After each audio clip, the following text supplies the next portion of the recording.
Are you prepared to take the oath, Senator? I am.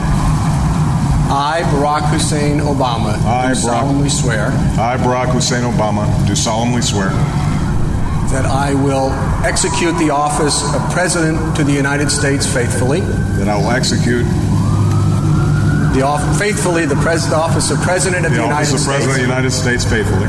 And will, to the best of my ability. And will, to the best of my ability. Preserve, protect, and defend the Constitution of the United States. Preserve, protect, and defend the Constitution of the United States. So help you God. So help me God. Congratulations, Mr. President. All the best wishes.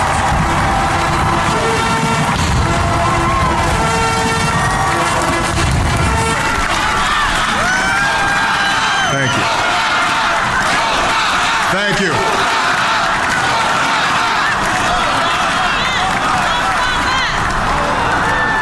My fellow citizens, I stand here today humbled by the task before us, grateful for the trust you've bestowed, mindful of the sacrifices borne by our ancestors. I thank President Bush for his service to our nation.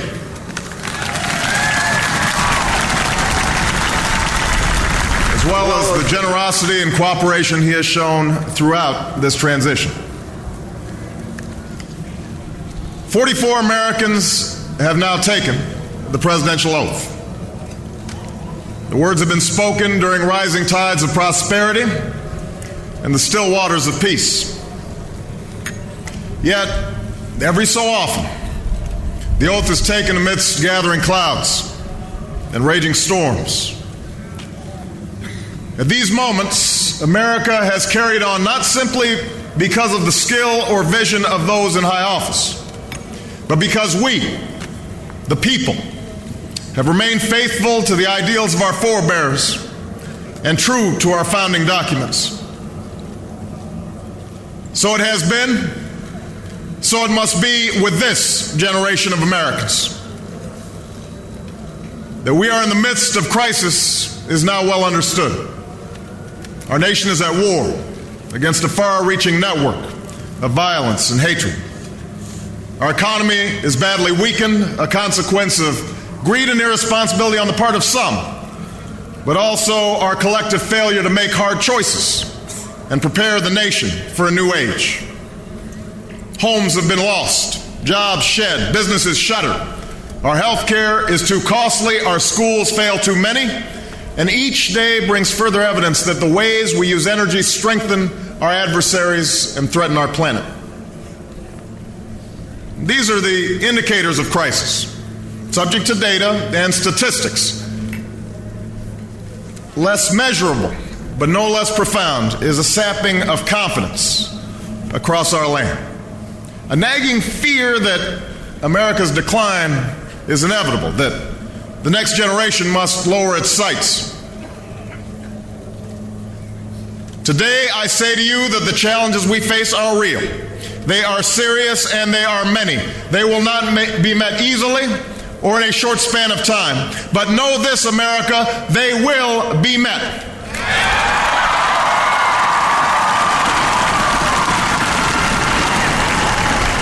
On this day, we gather because we have chosen hope over fear, unity of purpose over conflict and discord. On this day, we come to proclaim an end to the petty grievances and false promises, the recriminations and worn-out dogmas that for far too long have strangled our politics.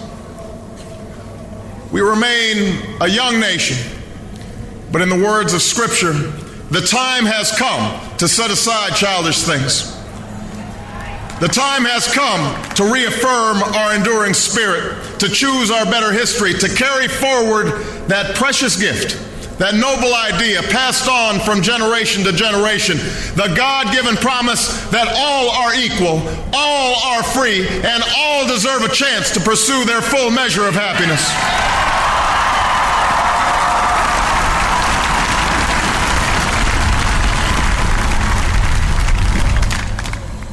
In reaffirming the greatness of our nation, We understand that greatness is never a given.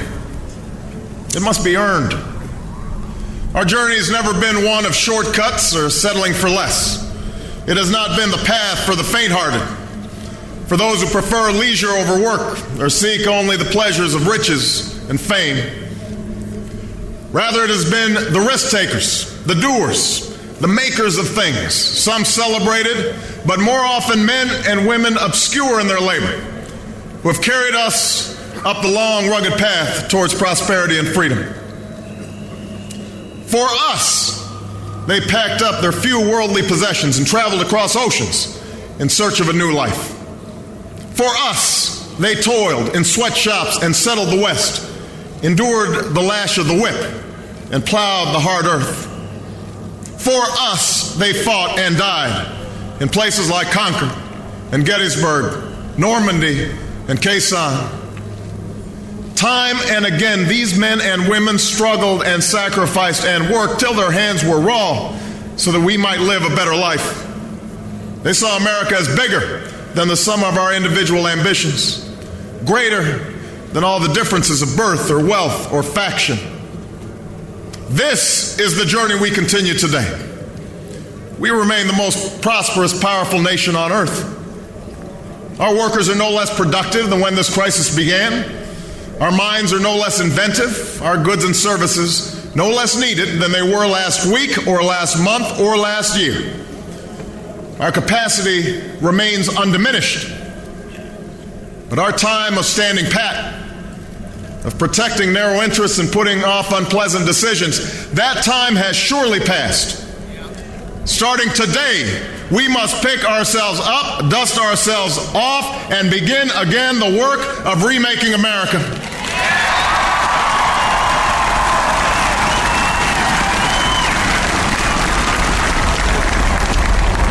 For everywhere we look, there is work to be done.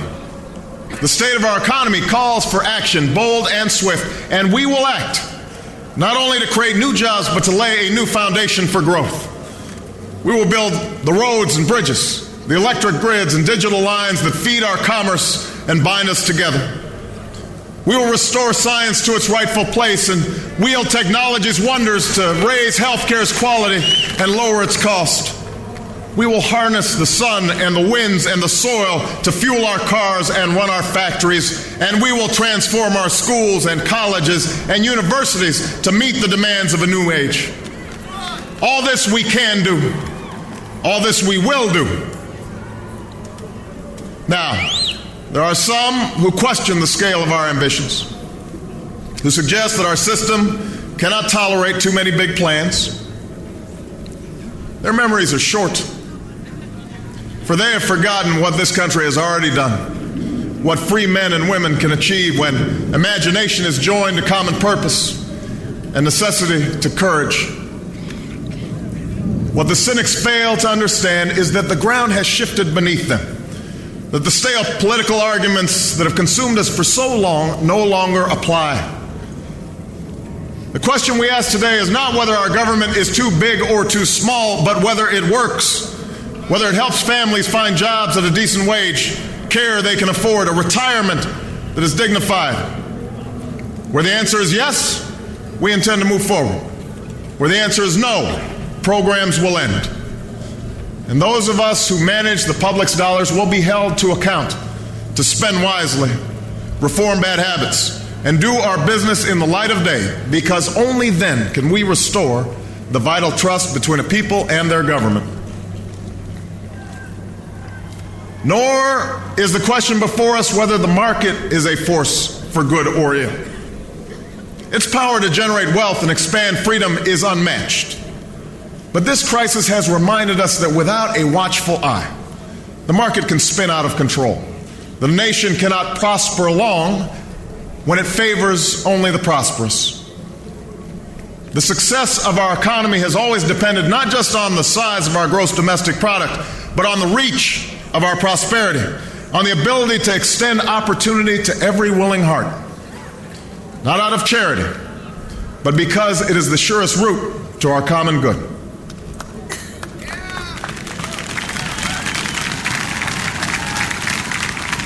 As for our common defense, We reject as false the choice between our safety and our ideals. Our founding fathers, faced with perils that we can scarcely imagine, drafted a charter to assure the rule of law and the rights of man, a charter expanded by the blood of generations. Those ideals still light the world, and we will not give them up for expedience sake. And so, to all the other peoples and governments who are watching today, from the grandest capitals to the small village where my father was born, know that America is a friend of each nation and every man, woman, and child who seeks a future of peace and dignity, and we are ready to lead once more.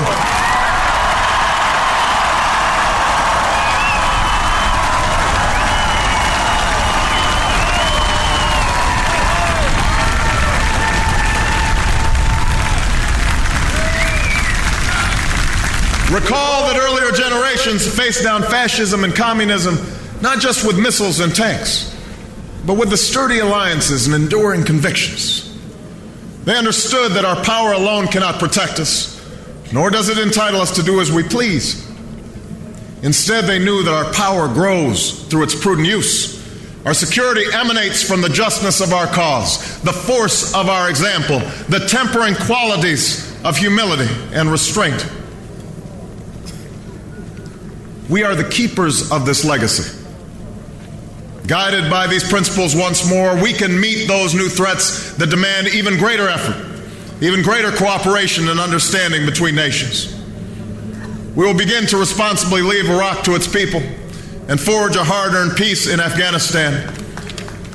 With old friends and former foes, we will work tirelessly to lessen the nuclear threat and roll back the specter of a warming planet. We will not apologize for our way of life, nor will we waver in its defense.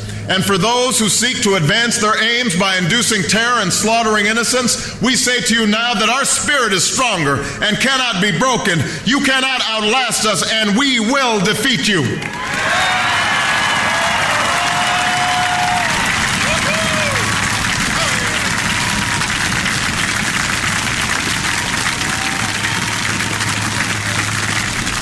For we know that our patchwork heritage is a strength, not a weakness.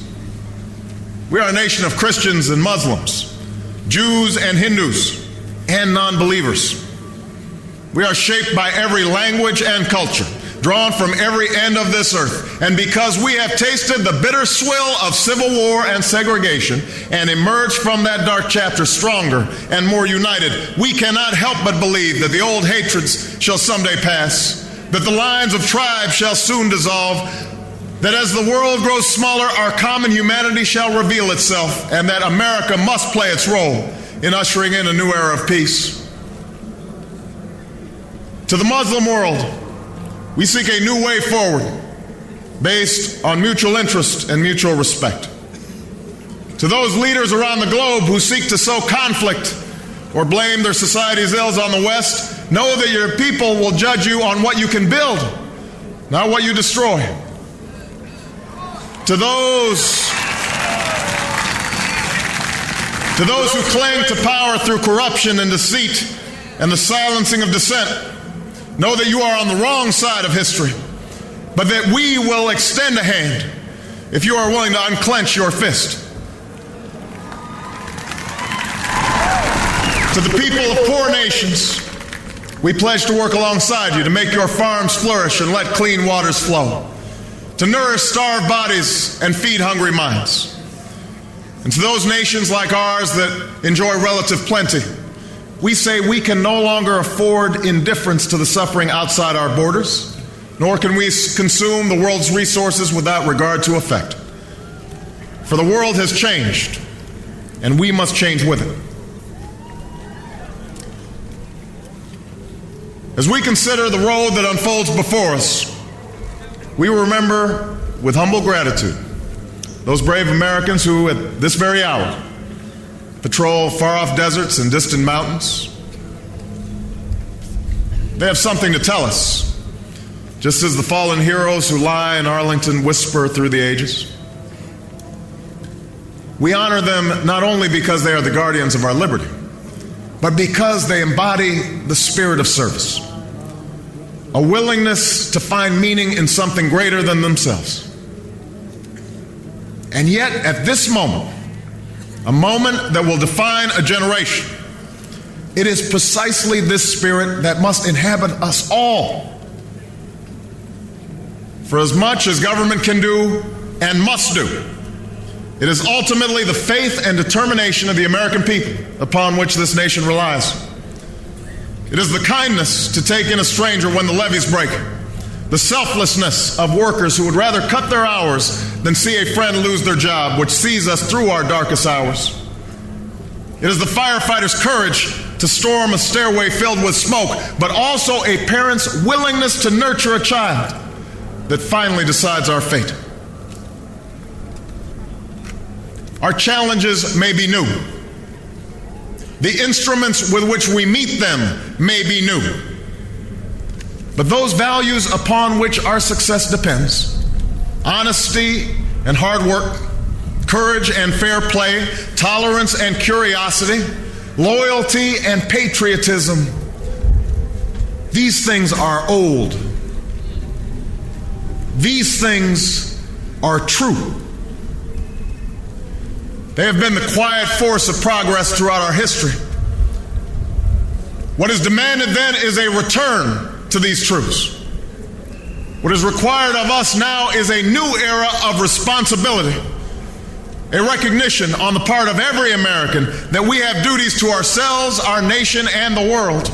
Duties that we do not grudgingly accept, but rather seize gladly, firm in the knowledge that there is nothing so satisfying to the spirit, so defining of our character, than giving our all to a difficult task. This is the price and the promise of citizenship. This is the source of our confidence, the knowledge that God calls on us to shape an uncertain destiny. This is the meaning of our liberty and our creed, why men and women and children of every race and every faith can join in celebration across this magnificent mall. And why a man whose father less than 60 years ago might not have been served at a local restaurant can now stand before you to take a most sacred oath.